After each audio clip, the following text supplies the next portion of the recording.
जो पांचों ज्ञानेंद्रियों का जो मेन मालिक है, तो वो बाहरी जो हमारी ज्ञानेंद्रियां हैं उससे तो हम बाहर के स्थूल पदार्थों को देखते सुनते हैं, लेकिन जो सूक्ष्म से सूक्ष्म हैं उसको हमारा ये मतलब मन जानता है। अब जैसे जो विचार उठते हैं मन में, उन विचारों को कोई इंद्रिय नहीं जान सकती बाहर की। बाह्यकरण विचारों को नहीं जान सकता, वो अंतःकरण ही विचारों को जानेगा। जो जो भावनाएं चलती हैं बाहर की इंद्रियां नहीं जान सकती, वह केवल मन ही उस भावनाओं को जान सकता है। काम, क्रोध, लोभ, मोह जो भी उत्पन्न होते हैं वो सब बाहर की इंद्रियां नहीं जान सकती, केवल अंदर का मन ही जान सकता है। तो बाहरी जगत को हमारी ज्ञानेंद्रियां जानती हैं, आंतरिक जगत को हमारा मन जानता है। तो बाहर से लौट के हम जब अंतर में आते हैं तो बाहर का संसार तो कुछ छोटा लगता है, अंदर का संसार तो बहुत बड़ा लगता है। क्योंकि अनादि काल से जो संस्कार भरे हैं वो पूरा उसके विचार, उसके भाव सब प्रकट होने लगते हैं, तो उसका संसार तो बहुत बड़ा है। तो बाहर से लौट के अंदर में आना है, लेकिन अंदर में जो ये विचार चल रहे हैं इससे भी लौटना है और पीछे। अंदर का देखना और बाहर का देखना, अंदर का सुनना और बाहर का सुनना, जब दोनों बंद हो जाए, दोनों जगह से मौन हो जाना है, बाहर के मौन से और अंदर की मौन से, तब वो असली अपना स्वरूप प्रकट होता है। यानी प्रकट तो है लेकिन उसका बोध नहीं होता है, उसका आभास नहीं होता है।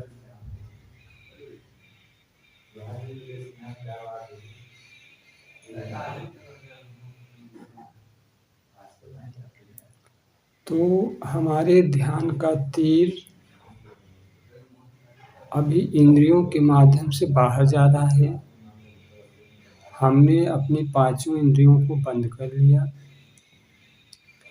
अब हमारे ध्यान का तीर अब अंदर अंदर चक्रों पे जा रहा है, कभी श्वास पे जा रहा है, कभी नाद पे जा रहा है, कभी प्रकाश पे जा रहा है, कभी अंधकार पे जा रहा है।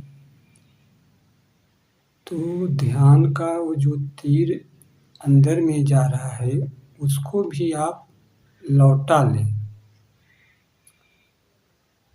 पहले स्वयं पे केंद्रित करें, यानी आप पहले मन को यदि मन दूसरों को जानता है तो स्वयं को भी जानेगा।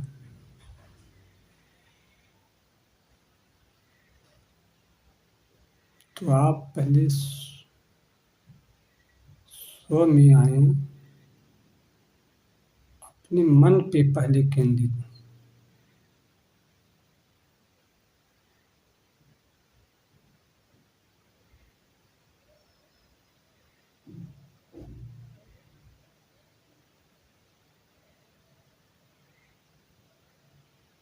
कोई विचार नहीं, कोई भाव नहीं, निर्विचार। ये निर्विचार मन की अवस्था है।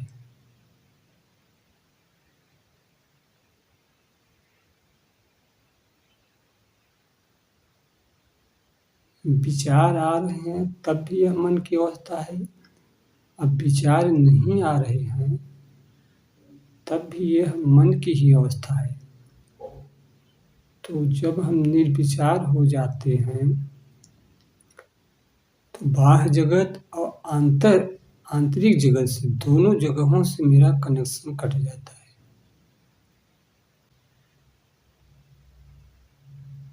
ये मन का ही प्रयास है कि मन बाहर से लौट के स्वयं में ठहर गया।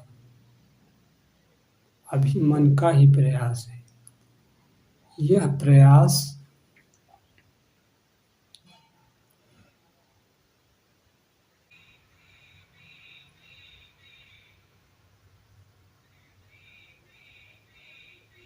आप में सूक्ष्म विचार भी आ सकते हैं। ये भी एक विचार है कि मैं अपने मन को स्थिर कर रहा हूँ। ये भी आपको बोध बना है, एक सूक्ष्म विचार है। आपको नाद भी सुनाई दे रहा है। हल्का हल्का आपको सांस का भी अनुभव हो रहा है। यही साधना है।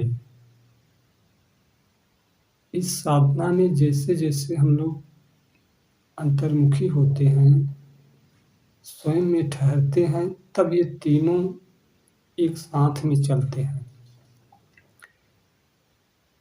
लेकिन जैसे जैसे हम गहराई में जाएंगे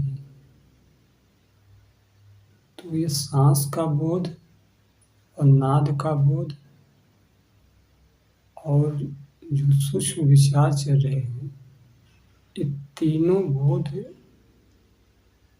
एक क्षण ऐसा आएगा कि तीनों मतलब समाप्त हो जाएंगे।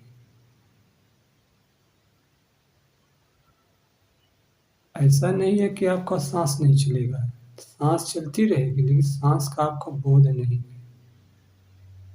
ऐसा नहीं है कि नाद समाप्त हो जाएगा, नाद चलेगा, लेकिन नाद का बोध नहीं रहेगा, क्योंकि जो बोध करने वाला जो मन था, मन ही खो गया। तो फिर कौन बोध करेगा? जैसे जागृत में अभी आप कुछ देर अभ्यास आप करिए स्व के बोध में टिकने का, उसके बाद सहज हो जाएगा। धीमे धीमे बिना प्रयास का वो मतलब कि घटने लगेगा।